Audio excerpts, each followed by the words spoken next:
के लिए माता पिता से प्रेम करता है। गोस्वामी तुलसीदास जी ने कहा, सूत्र मुनि की यह सब रीति, स्वार्थ लाग करे सब प्रीति। संसार में स्वार्थ है तभी प्रेम है। तो हम अपने जीवन में सत्संग करें, भजन करें, ईश्वर की भक्ति करें। हमारे गुरुदेव ने कहा, जप करो, मानस ध्यान करो, दृष्टि योग करो और नादानुसंधान की क्रिया करो, सदाचार का पालन करो। स्वामी विवेकानंद जी महाराज शिकागो धर्म सम्मेलन में गए थे और सर्वपल्ली राधाकृष्णन भी गए थे। उनका भी बड़ा तिरस्कार हुआ, उनका भी बड़ा अपमान हुआ, पुलिस इंडियन और ब्लैक इंडियन कहा गया। सर्वपल्ली राधाकृष्णन ने कहा, nothing can be politically right, this is moralism, is only condition of perfection.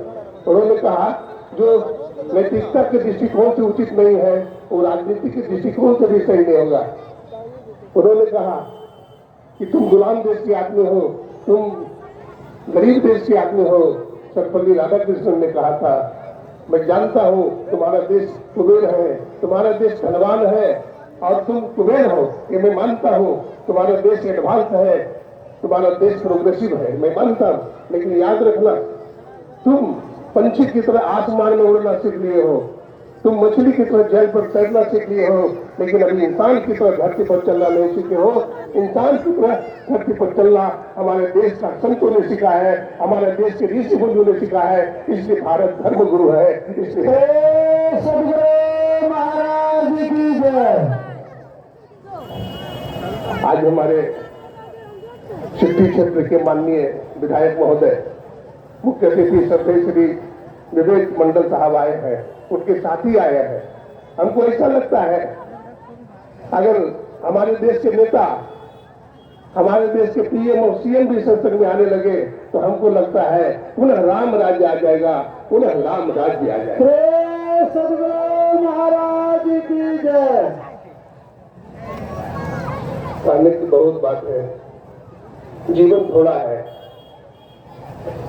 हर व्यक्ति को भजन करना चाहिए। स्वामी विवेकानंद जी महाराज ने भोगवादी देशों के लिए कहा है, अमेरिका के लोगों, यदि तुम धर्म को नहीं समझ सके तो तुम्हारा भौतिक बात चकनाचूर हो जाएगा। उन्होंने कहा, wealth and enjoyments are only for a few days. These are mortal. So be careful, understand the divinity, self-realization and deep consciousness. That is the only condition of perfection. One person, one who goes to deep consciousness, that's why he find out the God, he realize the God. That is the target of a human. मनुष्य का लक्ष्य भी यही है कि हम एक आत्मा को जान ले, जिसको जानने के बाद कुछ बाकी नहीं रहता है। तो ये जीवन है, ये क्षणभंगुर है, ये नाशवान है। ये सत्संग हमारे परमाराध्य गुरुदेव का चलाया हुआ नहीं है, हमारे ऋषि मुनियों का भी चलाया हुआ है, बहुत प्राचीन काल से चला रहा है। हमारे गुरुदेव ने इसको विस्तृत अवश्य किया। हमारे गुरुदेव ने जो गुत्थी उलझ गई थी, जो बात बहुत कठिन था, हमारे गुरुदेव ने ऐसे ऐसे ग्रंथ लिख करके, सत्संग योग लिख करके और वेद दर्शन योग लिख करके पाठ दिया है। वेद का ज्ञान, संतों की वाणी को पाठ दिया है। और उन्होंने कहा, सब संतों का एक मत है, चाहे हिंदू हो, चाहे मुसलमान हो, चाहे सिख हो, चाहे ईसाई हो, सब ईश्वर की भक्ति कर सकते हैं। जितने मनुष्यधारी हैं प्रभु भक्ति कर सकते हैं, सभी अंतर को बाहर भक्ति कर घटपट हटाना चाहिए। तो मैं इन्हीं उद्गार के साथ, समय अधिक हो गया है, सबको घर भी जाना है। मैं यहाँ के जो भी कार्यकर्ता कर रहे हैं और जो भी महात्मा आए हैं,